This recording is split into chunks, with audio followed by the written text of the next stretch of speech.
Sen vay vay sen. Bismillahirrahmanirrahim ve bihi nesta'in. Bugün bildiğiniz kimi İmam-ı Hadi Aleyhisselamın məzlumana şəhadət günüdür. Bu gün münasibətilə Həzrəti Bəqiyyətillah İmam-ı Zaman Aleyhisselamın məhsər-i şərifinə və siz əzizlərə başsağlığı təsliyə tərz edirəm. Təbərrükən İmam-ı Hadi Aleyhisselamdan bir hədis oxuyan məhzər üzrə Həzrət buyurur ki, Uzkur məsra'əkə bəynə yədəy əhlik. Ağa buyurur ki, yadıva sal o zamanı ki, öz aylığın huzurunda, öz aylığın qarşısında ölüm halına düşəcəksən. Uzkur, yad elə, məsra'əkə, ölüm halığı ki, bəynə yədəy əhlik.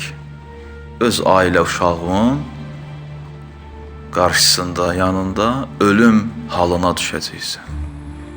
Öləcəksən. Və la təbibə yəmnəvkə. Heç bir həkim getməyindən mani ola bilmir. Yəni, ölümün qarşısını ala bilmir. Səni bu dünyadan ki gedirsən, heç bir təbib qarşısını ala bilmir. Səni saxlaya bilmir. Və la təbibə yəmnəvkə. Heç bir təbib, həkim yoxdur ki, sənin ölümünün qarşısını alsın. Qarşısını alsın, qoymasın sən bu dünyadan gedəsən. Qalasan öz ailə uşağının yanında həmişəşi ki. Belə bir həkim yoxdur. Və la həbibə yənfəukə. Və elə bir dost yoxdur ki, sən üçün bir iş eləsin. Sənə bir mənfəət çatdırsın. Sənin belə bir anda ki, ölüm anındasan, dünyadan əlin üzülür. Belə bir dost yoxdur ki, sənə belə bir anda onun köməyi dəysin. Yadıva sal bu vaxt.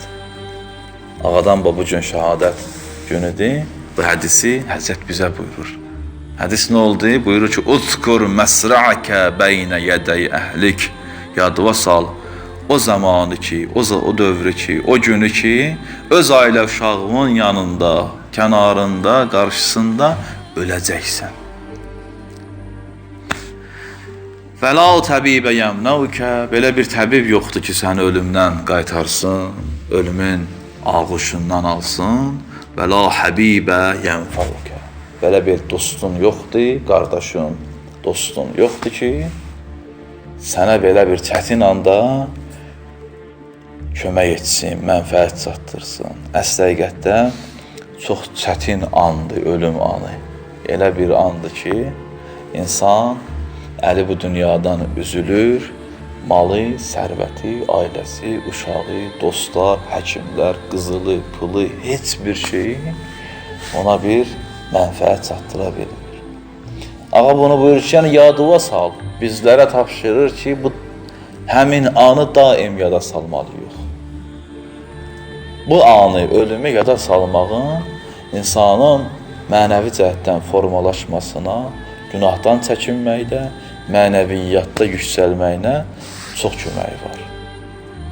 Ən birinci mənfəəti budur ki, insanda dünyaya qarşı məhəbbəti azaldar. Allah təbarək və teala İmam Hadi Aleyhisselamın ziyarətin dünyada, üqbada şəfaətin bizlərə nəsib eləsin. Salavat hədiyyə edək. Allahümmə salli ala Muhammed.